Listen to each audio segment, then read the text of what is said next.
তো বন্ধুরা, লোকাল বাসে সবাই ট্রাভেল করে এবং সবাই যাওয়া আসা করে প্রত্যেক দিন। তো তুমি ধরো বাসে করে কোথাও যাবে, কিন্তু বাস স্ট্যান্ডে যাওয়ার পর দেখলে যে যে বাসটা তুমি ধরবে সেটা অলরেডি মানে ছাড়বে, এরকম একটা অবস্থা।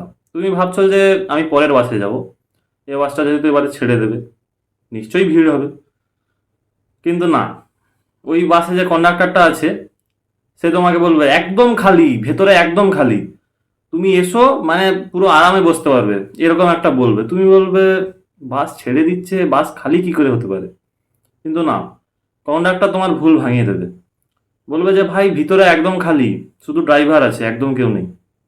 তুমি ভাবলে ঠিক আছে, তাহলে যাওয়া যাক। তো বাসের ভেতরে যাওয়ার পর তুমি বুঝতে পারলে সিনটা কি। মানে লোক তো, মানে সিট ফাঁকা থাকার কথা তো এমনিতেও নেই, দাঁড়ানোর জায়গাটুকুও নেই।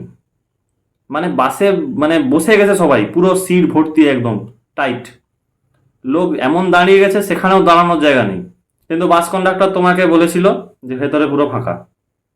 না না, বেরোতে তুমি পারবে না, কারণ যা ভিড়, বাস বেরোনোর যে মুখ, সেখানেই লোক এমন দাঁড়িয়ে আছে, তুমি একবার ঢুকে গেছো আর বেরোতে পারবে না। আর কন্ডাক্টর তোমাকে বেরোতেই দেবে না। তুমি তখন ভাবলে ঠিক আছে, সিট হয়তো ভর্তি, দাঁড়িয়েই যাব। সেটাও আর একটা বড় ভুল।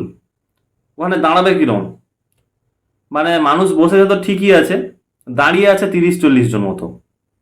মানে বাসে এতটা জায়গাও নেই যতটা ওখানে ঢুকে গেছে মানুষ।